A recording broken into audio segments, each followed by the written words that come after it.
Toya really hates Quad, and Quad really doesn't understand why she does. And post Sweet Tea, she just is making herself a laughing stock. It's just crazy to me. Let's continue on, y'all. Let's get into this review.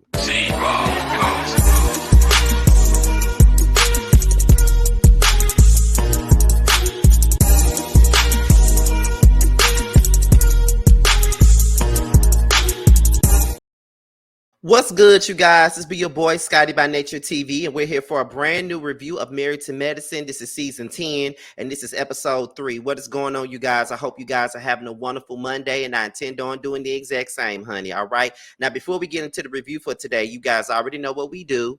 We get into the church announcements first. Now, tonight is the Whether You Like It or Not panel, all right, in which it stars myself, T, Really B, Sakina, and Ya. And tonight's special guest will be Busy Blue. All right. So make sure you guys get into that.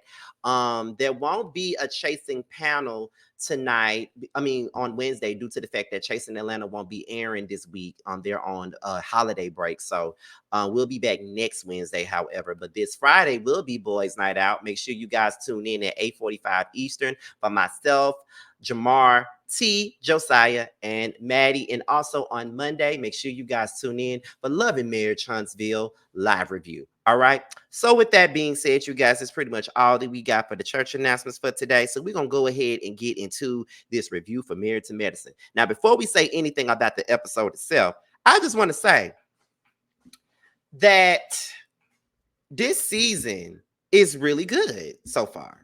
You know, it is evenly yoked. It's not uneven. All the girls are working. You know what I mean? And that's what makes a great season. In comparison to the Real Housewives of Potomac, you know, half the girls ain't seeing each other, half the girls ain't filming with each other right now. So that doesn't really make a good show. When the girls go off and not film with one another, it becomes not good. And then you got to figure out, okay, we might need to move this along. We might need to get rid of some people. You feel what I'm saying? But all in all, Married to Medicine is really good this season. I have to say that. We're gonna open this thing up with Jackie and Simone. Okay. Now they discuss Sweet Tea. All right, and we already know that Sweet Tea is Dr. G's, up and coming wife or whatnot.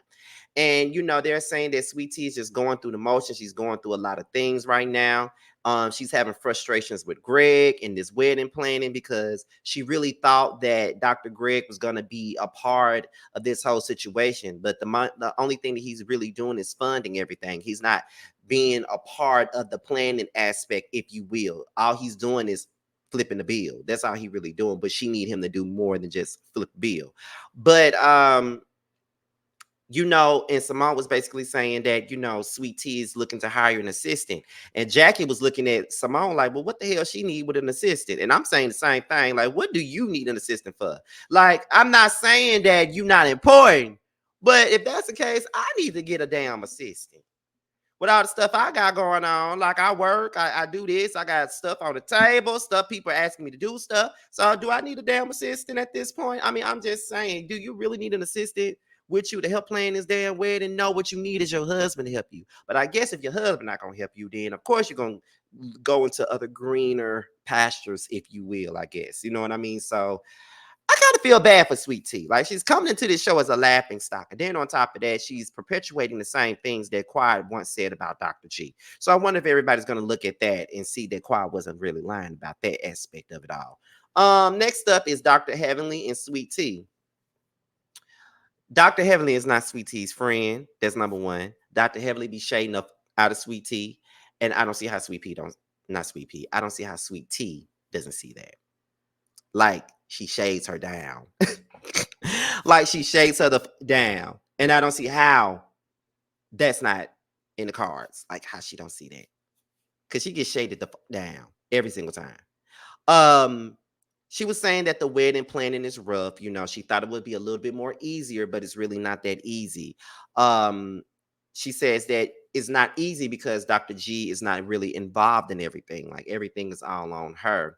And she doesn't really know what to do. And it's just been giving her a whole lot of issues and things of that nature. And, Dr. Heavenly starts saying that,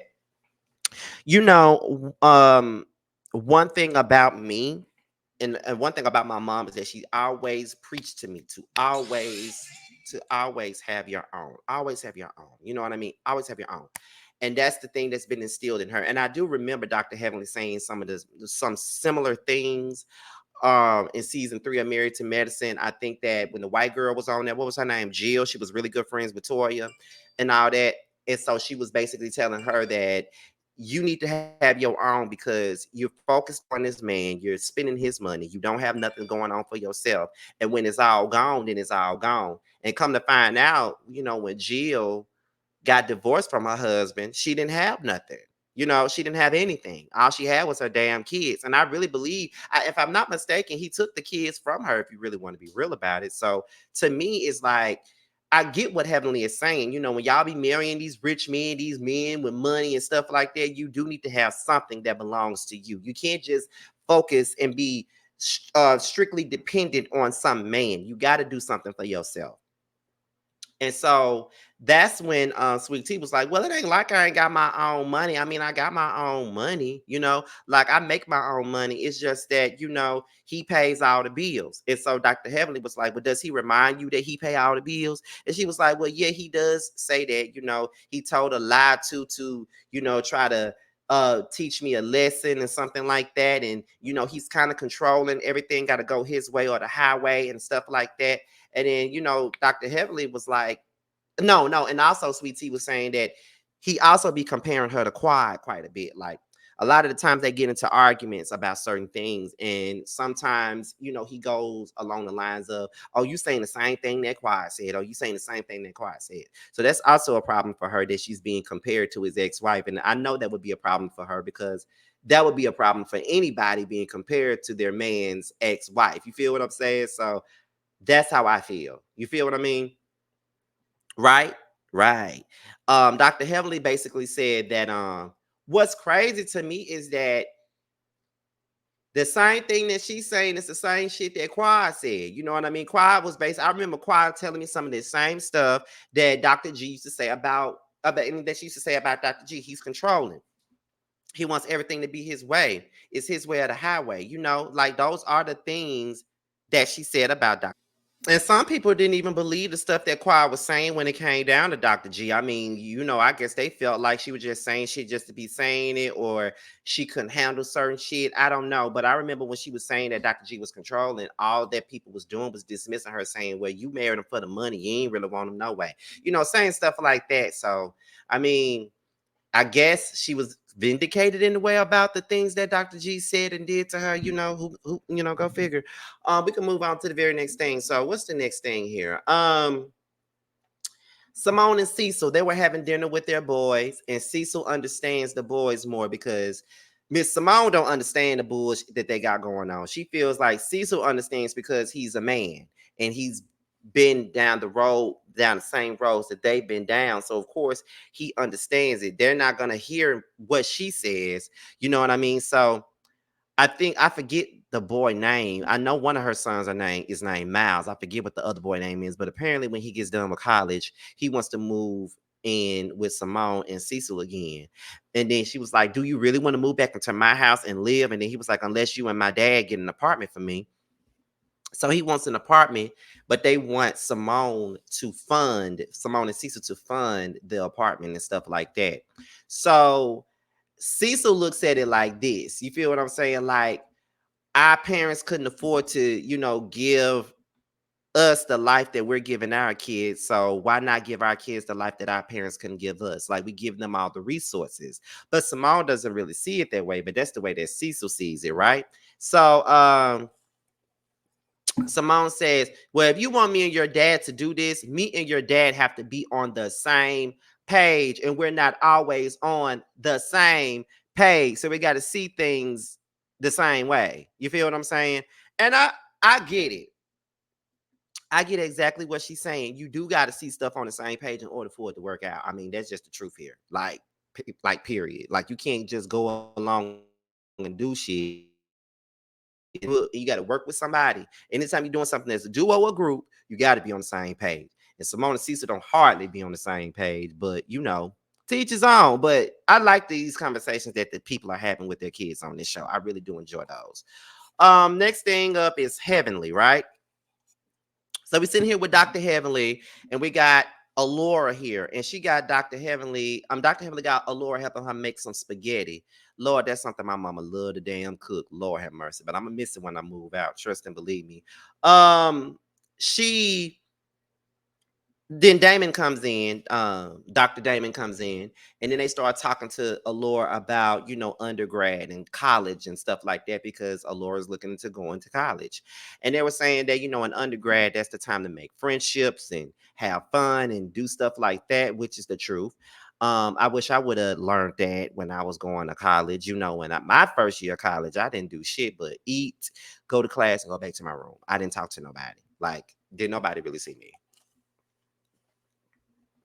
If the only time you really saw me was when I was walking to class, or if I decided to sit my ass in a cafe and eat.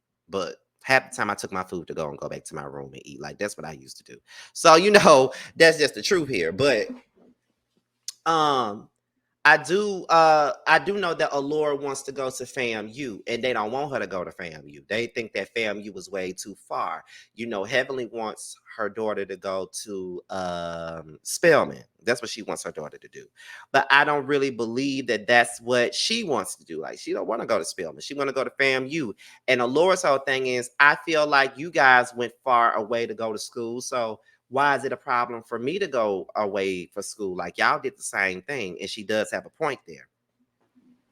Dr. D was like, well, maybe, if it was the boys, I wouldn't really mind that because they can physically defend themselves. Where you're my daughter, and if something happens to you, then I want to get up in the car and be able to drive an hour or more to come and see about you and protect you. Like that's the way I'm looking at it because you're my baby girl. I can't do that if you weigh and fam you. And I understand it. And that's just a father's way of trying to protect his daughter. That's all that is. But you do have to let her fly and soar and flap her wings and go away. You know what I mean? Like you got to allow her to do that because she's at that age where she's figuring out herself and what she wants. And parents, no matter how old we get, they don't want us to go away.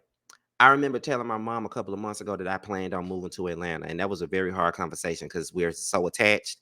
And she was like, "Well, I don't want you to go, but I want you to go and be great." And that's all I needed from her. Like I already knew that she didn't want me to go no damn where, but long as she said the last part of the conversation was, "I don't want you to go, but I want you to go and be great because I know there's more for you than here." That's all I needed to hear. That's all I needed. I could deal with the crying. I could deal with I don't want you to go, but long as you tell me to go and be great, that's giving me more motivation to go and be great. So let Alara go and be great. I'm pretty sure she can handle herself. So Eugene, he was talking to the boys. He was basically saying, we had this conversation in front of your mom the other night, but is there some things that you want to ask me that you don't want to ask in front of your mom? And he asked what a period was. And I'm just like, now that's a question you ask the mama. But being that Eugene is a doctor, he would know what a period is. And when he explained what a period was, the boys seemed to be grossed out about it. You know what I mean? As young boys would be, because to this day, I still don't really understand the period thing. And I'm a whole grown ass middle aged man, and I still don't understand it. But I don't think that's really all I used to know is that they bleed every month and that they have a bad ass attitude when they on their period. That's the only thing I knew. Because I used to be wondering, like, why does periods make women be complete assholes to us? Growing up in the house with two women, my mama and my sister, every month was a scare. I hated them when it was on their cycles. Um, Simone and Cecil, they discuss a bachelor party for Dr. G. And I think Cecil said it's going to be a bachelor party with some clean fun. That's what it's going to be. And Simone does not believe that it's going to be no clean fun. And you know what? She's probably right to not believe it. I mean, these are men. They ain't finna have no clean fun, child. Like, and it really ain't nothing wrong with them not having no clean fun. Like, this is one night and one night only, as Jennifer Hudson or Effie White would say. It's one night only. So it's a bachelor party. They're gonna be stripper, butt booty women walking around. So it ain't nothing. You know what I mean? And Simone knows that, but I think she's just teasing Cecil when it see to this. She know what it's gonna give, child. Even I know what it's gonna give. But whenever I do get married, do I want a bachelor party? I don't know.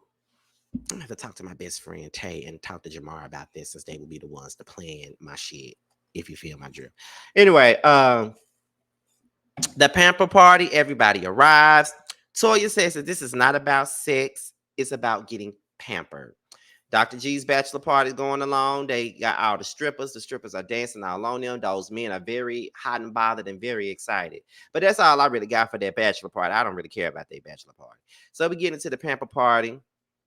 Once again, Sweet Tea gets a phone call from her wedding planner. They basically said that they run into a roadblock. They need extra money for this and that, and now it's like $13,000 to $14,000 that extra that they have to pay.